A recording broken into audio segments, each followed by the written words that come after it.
Día número 8 de estos 50 días con el Espíritu Santo. Temática: oración. Cristo y la oración. Les invito para que abran sus Biblias en Hebreos capítulo 5, versículo 7.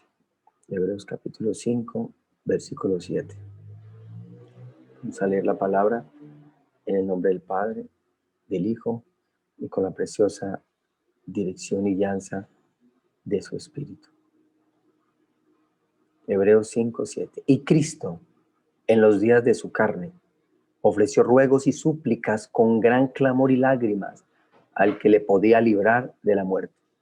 Fue oído a causa de su temor reverente. Y aunque era hijo, por lo que padeció, aprendió la obediencia. Esta oración de Jesús la recuerda el libro de Hebreos y es la oración del Getsemaní. Es la oración del Getsemaní. Y Cristo en los días de su carne, ofreciendo ruegos y súplicas con gran clamor. Es la oración del Getsemaní. Cristo y la oración.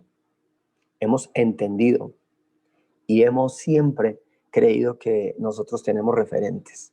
Mi padre es un referente. Tengo un tío como referente. Tengo mis hermanos como referente. Amigos como referente. Y personas como referente en la historia de esta humanidad. Tengo referentes, muchos referentes. El secreto de Jesús fue la oración. El secreto de la vida victoriosa de Jesús fue la oración. Y creo que ahí está también el secreto del creyente. Y la vida de Jesús es el referente más grande que usted y yo tenemos. Su vida es el ejemplo más grande que usted y yo tenemos. Pablo lo expresó muy bien en la primera carta, en el capítulo 2, versículo 21. Pues para esto fuiste llamado. Dice, para esto fuiste llamado. Porque también Cristo padeció por nosotros, dejándonos ejemplo. ¿Dejándonos qué? Ejemplo. Para que sigamos sus pisadas. No es el ejemplo que usted va a seguir, el ejemplo del pastor Franklin, el ejemplo del pastor Julián, el ejemplo del pastor Eduardo, el ejemplo de la líder tal o del líder tal, el ejemplo del alcalde, el ejemplo del cantante. No, no, hermano. Es el ejemplo de Jesucristo. De Jesucristo. El lugar que ocupó la oración en Jesús debe ser el mismo lugar para su vida. Centrémonos en la oración, centrémonos en Cristo y la oración y sigamos ese ejemplo. La vida de Jesús estuvo saturada de oración y su vida y mi vida tienen que estar saturadas de oración. Y quiero hacer claridad en algo, que yo sé que usted lo sabe, pero que hay veces como que lo olvidamos. Usted y yo nos equivocamos. Los seres humanos se equivocan. Y no una vez, muchas veces. Algunos juegan con eso y ya se vuelve hábito. Eso ya es otra cosa. Nosotros, como líderes espirituales, sean los que sean, seguimos siendo humanos aquí en la tierra, porque el único perfecto se llama Jesucristo. No existe nadie perfecto, pero sí buscamos, y eso que es lo que quiero que entendamos, sí buscamos la perfección, sí buscamos ser perfectos. Aquí en la tierra no lograremos el 100%, pero hoy quiero ser más perfecto que ayer. Cada día lo buscamos. Pablo lo expresó a la iglesia de Éfeso en el capítulo 4, versículo 13. Hasta que todos lleguemos a la unidad de la fe y del conocimiento del Hijo de Dios. ¿Del conocimiento de quién? Del Hijo de Dios, a un varón perfecto. Hasta que todos lleguemos.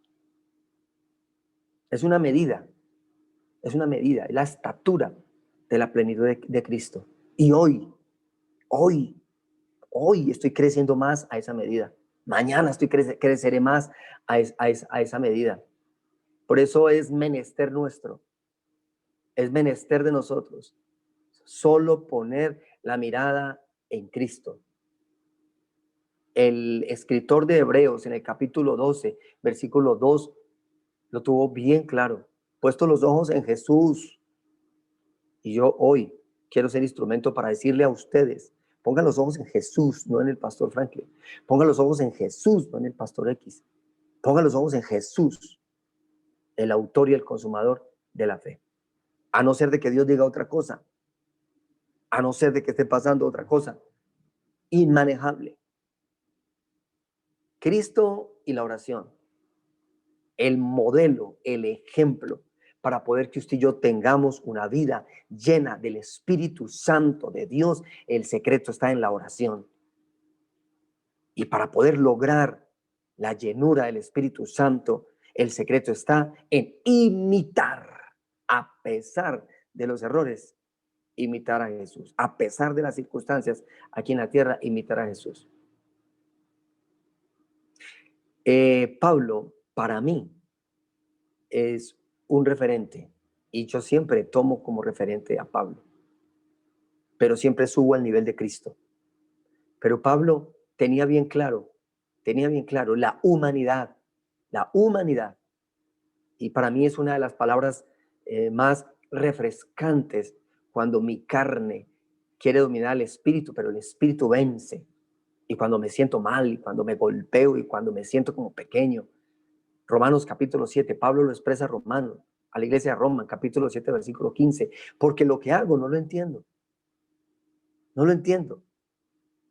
Pues yo muchas veces hago no hago lo que quiero, sino lo que aborrezco, eso hago. Tremendo. Muchas veces, y si lo que no quiero, esto hago, apruebo que la ley es buena, de manera que ya no soy yo quien hace aquello, sino el pecado. Y mire lo que dice el apóstol Pablo, el pecado que mora en mí. Porque todos somos pecadores, dice la palabra, y por cuanto todos somos pecadores, estamos destituidos de la gloria, de la gracia de Dios, de la gracia de Dios. Tremendo Pablo. Esto sí no lo dice Jesús, porque el único que fue concebido sin pecado fue Jesucristo. Y el único que no pecó fue Jesucristo. Y por eso lo imito a él, porque él sí se mueve en misericordia. Nosotros los hombres no nos movemos en misericordia. Señalamos, juzgamos, criticamos. Pero Cristo es nuestro referente y nuestro modelo más grande que hay y que haya existido y existirá sobre la faz de la tierra. Cristo y la oración. Cristo y la oración. La pregunta sería, ¿qué hago para ser como Cristo? Bueno, por lo menos, ¿qué hago para ser como Pablo? Orar, orar y orar para poder tener una vida en el Espíritu. Hay que tener en nuestra mente, corazón y nuestro trasegar, peregrinaje aquí en la tierra, Cristo y la oración. Hay un secreto que hizo Jesús, que él cuando oraba, buscaba tiempos a solas para estar con el Padre. Y eso es lo que usted y yo tenemos que hacer, tiempos a solas. Ayer hablamos acerca del poder de la oración unida y hoy volvemos a recalcarlo en la oración de Getsemaní. Pero hay un secreto más en Jesús que nos enseña hoy en su vida personal, Y en Mateo capítulo 14, versículo 23 al 25 lo expresa claramente. Despedida la multitud, subió al monte a orar, aparte. Y cuando llegó la noche estaba allí solo. Ya la barca estaba en medio del mar, azotado por las olas, porque el viento era contrario. Mas la cuarta vigilia de la noche Jesús vino a ellos andando sobre el mar. Aquí hay un acontecimiento, que usted lo sabe, un acontecimiento en la barca. Jesús los dejó a ellos solos y él se fue, pero se fue a orar, a estar con el Padre, a buscar al Padre. Y pasó una tempestad y él volvió y ya calmó la tempestad. Pero el punto importante acá es la soledad. No es la soledad como un problema psicológico, no. Es la soledad para escuchar al Padre, para escuchar al Padre. Es necesario tener esos tiempos de soledad donde lloramos y lloramos y lloramos y lloramos por muchas cosas, quebrantamos nuestro corazón por muchas cosas. Y el Espíritu de Dios viene y nos consuela. Y el Espíritu viene y nos abraza. Viene y nos direcciona y nos habla. Levántate. Qué lindo es Dios. Qué lindo es el Espíritu Santo. Qué lindo es Jesús. Aprender de Él. Aprender de Él. En el Evangelio de Lucas, que es el Evangelio referente a lo que estamos viendo del libro de Hechos. Los 50 días con el Espíritu Santo. En el capítulo 6, versículo 12, Lucas expresa, en aquellos días él fue al monte a orar y pasó la noche orando a Dios. Aquí había una petición, aquí había una respuesta necesaria para decir, usted y usted van a ser mis discípulos. Todo esto lo vamos a estar viendo en Jesús y la oración también, en la oración de Jesús.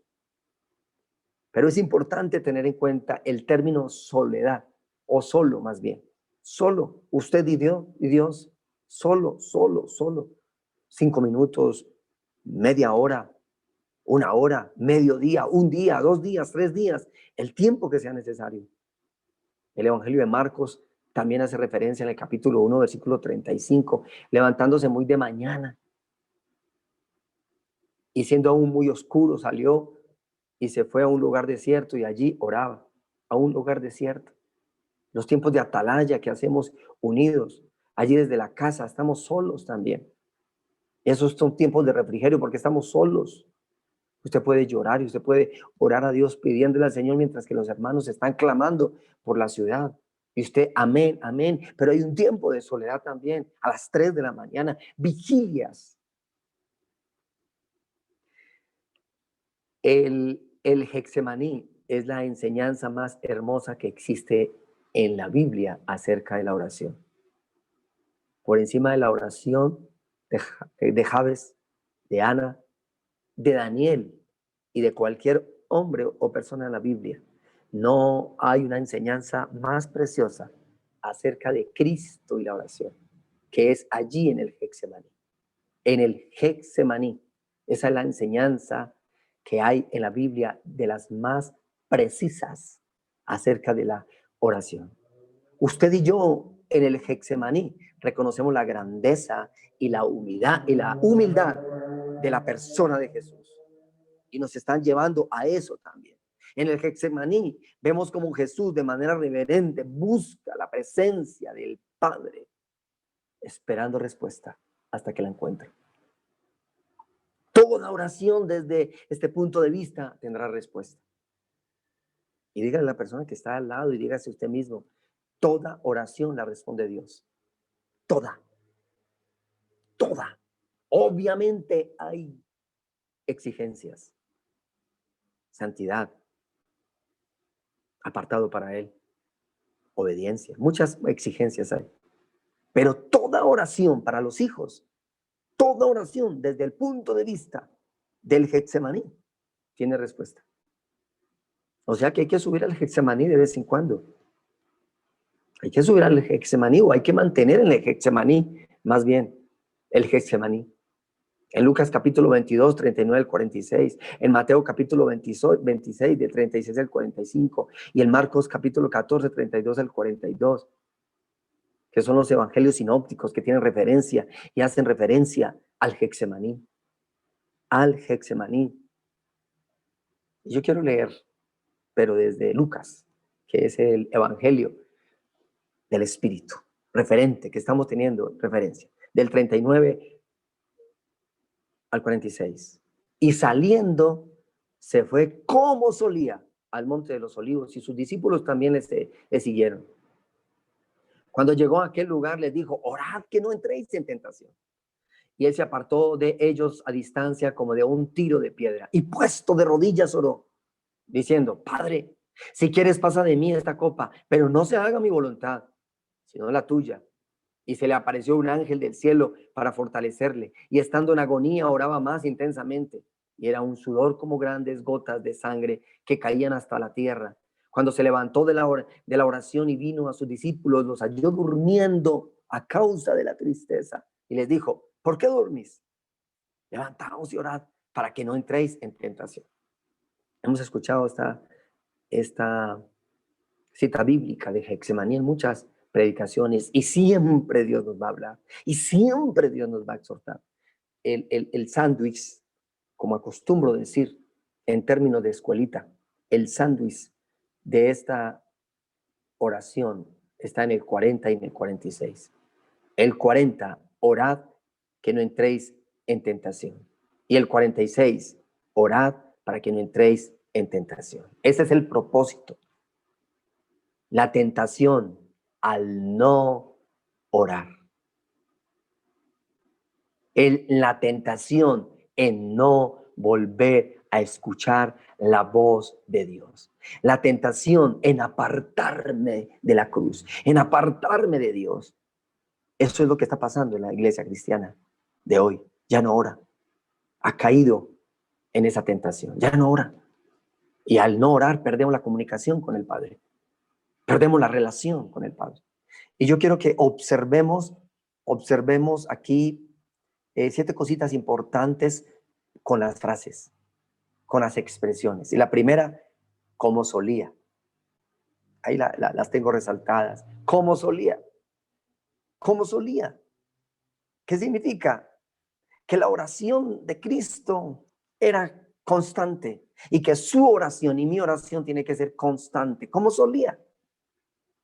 Y le invito para que tengamos 24 horas de oración, para que tengamos una vida de oración. Eso es lo que Dios quiere, una vida de oración. Como solía, como solía. Vida de oración. La otra frase preciosa, orad que no entréis en tentación. Lo dije ahorita y lo repito en este momento. Toda oración debe tener un propósito. Que me voy a ir a orar, que voy a pedir ayuda para orar a mis 2 hermanos, a mis 2 hermanas, a la congregación, porque necesito que mi hijo, que mi esposo, que mi esposa. Recuerde que la vida en santidad es clave. Recuerde que la obediencia es clave. Pero tiene que tener un propósito la oración.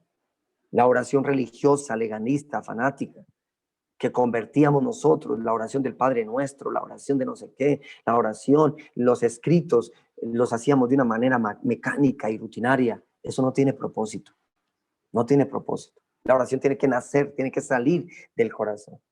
La otra frase, puesto de rodillas oro. Qué precioso. Pastor, entonces si yo oro acostado, si yo oro en pie, si yo oro caminando, ¿tengo que orar de rodillas? No necesariamente, pero sí tiene un significado muy precioso. Rendición. Las rodillas es rendición. Me rindo a Él. Es como usted decirle, no puedo más, no soy capaz, necesito de ti. Rodillas es exaltar el nombre de Dios. De rodillas es exaltar su gloria y su soberanía. De rodillas es cuando sus fuerzas se acaban y siguen las fuerzas de Jesús. De rodillas es cuando empieza la fe. Porque la fe empieza cuando lo natural lo hacemos y sigue lo sobrenatural. La fe empieza cuando yo hago hasta donde puedo, porque de ahí en adelante no soy capaz, ya tiene que ser Jesús. Eso significa de rodillas. La otra frase, pero no se haga mi voluntad. La oración debe ser dirigida en acción y en respuesta solo por el Espíritu Santo. Por eso estamos en estos 50 días con el Espíritu Santo. Es el Espíritu de Dios el que nos dice qué hacer y cómo hacer. Es el Espíritu de Dios el que nos muestra la voluntad del Padre en nuestras vidas. Yo no puedo orar y salir haciendo mi voluntad. Yo no puedo hacer eso. Yo no puedo orar y seguir siendo un rebelde, un hipócrita, un falso. Perdóneme hablarlo de esta manera. Yo no puedo orar y seguir siendo un murmurador. Eso no es hacer la voluntad del Padre. Hacer la voluntad del Padre cuesta. La otra expresión es, se le apareció un ángel. Podemos verlo como ayuda. pero también como consuelo. ¿Por qué se le apareció el ángel? Porque así lo quiso el Padre y lo consoló. Porque el Espíritu Santo de Dios estaba allí también. Aquí, aquí, permítame así decirlo.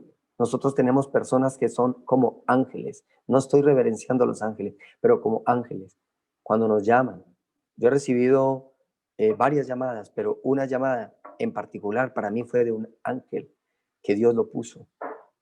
Y estaba en una situación muy difícil, porque también los pastores lloran, muy difícil. Y una personita me llamó, pastor, lo llamo desde tal ciudad. Usted no me conoce, pero Dios sí lo conoce. Y Dios me puso a llamarlo para decirle que el Espíritu Santo en este momento está con usted. No más, pastor.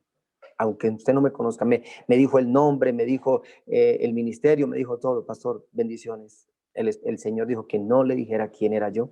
Hasta luego. Esos son ángeles, hermano. El Espíritu Santo nos abraza, nos consuela, nos dirige y nos dice, no vaya a hacer esto, no tome estas decisiones, haga la voluntad del Padre, tranquilo, cuentas conmigo, yo estoy contigo. La otra expresión, estando en agonía, oraba más intensamente. Esta parte me confronta muchísimo, muchísimo me confronta. Estando en agonía, él sabía lo que iba a pasar. Él sabía lo que se le venía, pero él lo soportó todo por amor, porque había una relación. Y lo que estaba enseñando a los discípulos y a nosotros en este contexto es, no deje de orar, porque va a caer en tentación. Y la tentación es maquinación del diablo para apartarlo de Dios, para apartarlo de Dios. Yo necesito estar con mi Padre para soportar lo que se viene. Yo necesito estar con mi Padre para soportar lo que el mismo Padre va a permitir en mi vida. Yo necesito estar con mi Padre. Por eso oremos. Oren, oren, oren. Y aún en agonía, él oraba más. Qué tremendo esto, hermano. Viendo la situación de mis hijos, viendo la situación de mi cónyuge, viendo la situación económica, viendo la situación de la gente en la calle, viendo la situación quizás de su familia, viendo la situación horrible, viendo esto, viendo lo otro, Dios me manda a orar más intensamente. Sí, sí. Y creo que la agonía que vivió Jesús nunca la va a vivir usted ni la voy a vivir yo. Y esta es la oración en el Espíritu que hablamos en estos días. El gemir a través del Espíritu Santo, el llanto. Esto no es llorar por llorar. Esto no es llorar para mostrarle a los demás. Es un llanto que viene de lo más profundo y que para algunos salen lágrimas. El quebrantamiento que tuvo David es el quebrantamiento que yo debo de tener. Y esa es la oración de Cristo. La última expresión, levantaos y oraos para que no entréis en tentación. Él los encontró durmiendo. Aquí está la oración unida. Usted solo, pero usted necesita de otros. El apoyo de otras personas es trascendental. Usted tiene que desnudar lo que está pasando allí. No sacarlo a la luz en público. Porque cuando se saca así, es del diablo para avergonzar. Pero usted sí debe tener mentores. Mentores. Mentores de Dios. No cualquiera. Porque si usted le cuenta a cualquiera, eso es una bomba. Pero sí alguien. Y Jesús mismo, aún sin pecado, le dijo a 3, ayúdenme a orar. Le ayudaron un poquito. La recomendación en este día, número 8, es sigamos a Jesús y permitamos que nuestra oración sea como la del Getsemaní. Una oración constante, una oración firme y aún en agonía para no caer en la tentación de abandonar la oración y no tener relación con el Padre. Si dejamos de orar, caeremos y no volveremos a ver a Dios a través de la persona de Jesús. Y no estará el Espíritu Santo de Dios con nosotros. Por tal motivo necesitamos, escúchenme, de la persona del Espíritu Santo para ser redarguidos en orar y orar y orar de la manera de Cristo. Mil bendiciones, hermanos.